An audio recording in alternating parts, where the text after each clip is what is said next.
Hot Rod Deluxe came in. Owner says there's a crackling sound in the clean. And no surprise when I look down here, the IC brand caps are leaking. Some of them pretty drastically. That one especially is going to be the root cause of the nasties, but all of them are going to be bad. That one's just the baddest and nationwide. Now, whenever I do one of these amps, or a Blues Junior, or a Deluxe reverb reissue, or a twin reverb reissue, and I say the IC brand caps leak and always will, and if you haven't had the problem yet, you just haven't had the problem yet.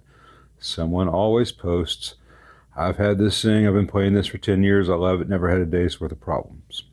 I'm really glad. It's fantastic. It's a great feeling when you've won the lottery like that. But you have a much smaller sample size than I do, unfortunately, because I see so many of these, many a month. And every time a Hot Rod or Blues series amp comes into the shop and I read the problem description, it's always going to be the low voltage supply baking the board. It's always going to be the filter caps leaking, and it's often also bad solder joints on the jacks and pots. So let's open this up and see what besides the filter caps needs to be changed. All right, as I was taking things apart,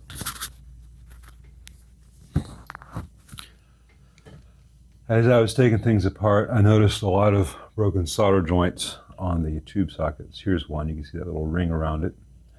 And on these earlier Hot Rods and Blues, specifically the ones where the input jacks, effects loop jacks, and foot switch jacks are all the same size. That's an indicator of one of the earlier ones. The 82K plate resistor and the phase inverter loves to die. That's back here. That and its 100K partner will both get replaced as a matter of course. And I'll be refilling those solder joints, which is really fascinating to watch. So I will show you the after. The smaller one with the short leads is the original 82K that fails. The other one with the long leads is the new 82K replacement. They're both half-watt carbon film resistors, but the one that is going in is much higher quality. Now, I don't know why these 82Ks fail so much in Fender, in these Blues and Hot Rod series, but they do. And so in the phase inverter, I replaced both plate resistors. And then in the DeVilles, as opposed to the Deluxes, where they have series capacitors in the filter sections, and they have the 220Ks in parallel with each cap, they have the same type of 220K resistor, and I changed those out as well. This one doesn't have that, so unless there's a problem in the preamp, I'm just going to do the ones in the phase inverter on this amp. And after doing all that, we've got new plate resistors. I'm going to get that focused better. Both ends of things. Can't get the far one to go. And reflowed all the tube socket connections, so everything will be rock solid. This one on this 100K looks weird on camera. Looks good to the eye, but there's a dimple there. It looks like it's actually is it a reflection, or is it just a bit of flux? Let's see.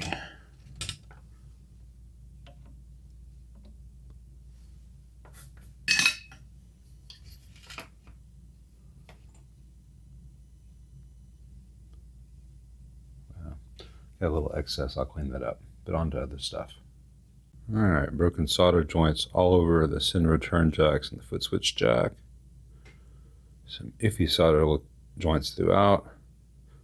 Some partially broken solder joints on the pots and their frames. Sorry about the lighting, and it's hard to get the focus to stay consistent when it moves at this range. Some broken solder joints on that input jack. Some badly reflowed ones there with a lot of flux. And of course, the expected heat damage from those 5-watt resistors and diodes. So let me get those out and the filter caps out and reflow this stuff that just needs some touch up. Then we'll look at how bad the heat damage is once the traces are clear of the old solder. With the components out and the old solder removed, you can see the damage. So there's been a lot of heat. You can see the structure of the fiberglass coming through. It's really yucky, and these dark traces here have had way too much heat on them, and then this pad lifted. So what I'm going to try to do, and I'm going to do most of this off camera because the camera gets in my way, but I'll try to show it, is I want to remove the coating over these traces, if I can do it without damaging the traces, so that I have more copper exposed, and then I can solder bus wire to that exposed copper, and I have the components attached to the bus wire, and have a lot more reinforcement and a lot better current handling capability. The new components I'm putting in here will be 5 watts of the same value, and there'll be the same current through here that damaged it the first time. But the 5-watt components I'm putting in will be mounted off the board a good ½ inch or so for much better airflow. All right, I need to move the camera out of my way to do this so I don't make any cause any damage while trying to fix it, but you can see the premise. And at that point I can go in here and flow solder on that exposed copper, and then put a piece of bus wire on that. And you see I just had some solder go on the pad where I'm not ready for it yet, but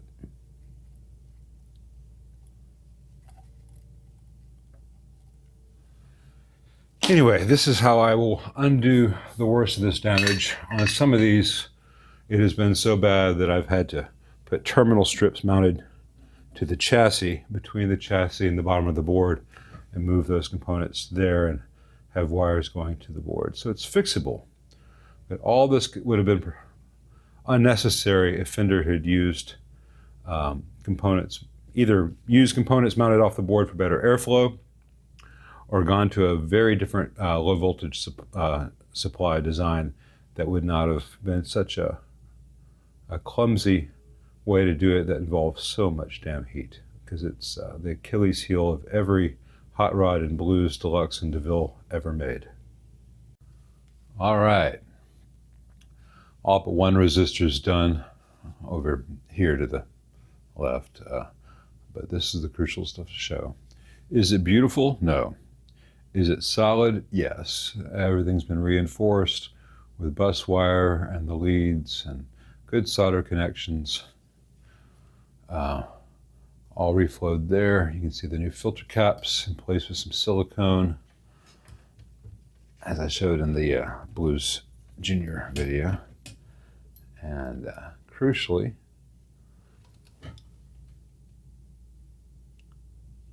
I can get it to focus. Move this wire out of the way. It's wanting to distract the camera.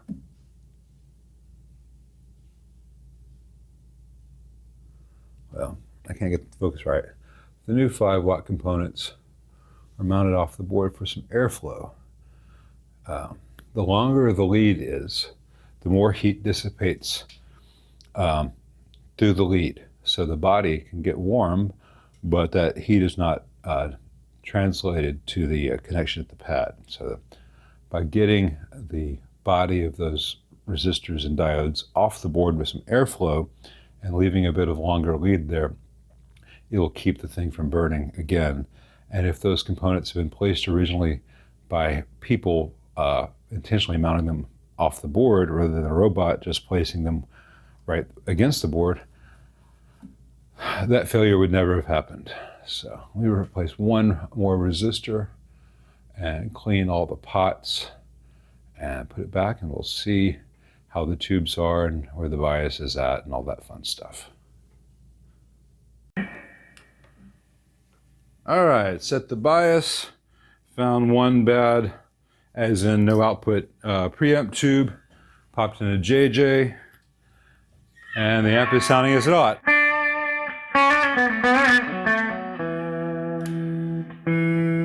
Now there's a buzz there.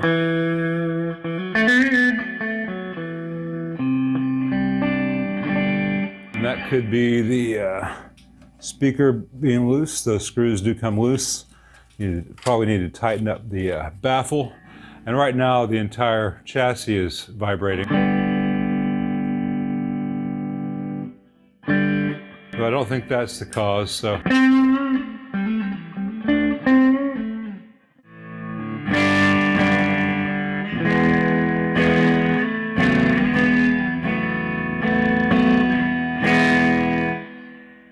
All right, all that buzz was the loose baffle screws. All of them were loose, and 3 of the 4 speaker screws were a little bit loose. Very common. So they're not loose anymore, and that buzz is gone. So I think it's time for me to put the knobs back on and button this up. And then I got another one just like this, with the exact same problem and the exact same fix.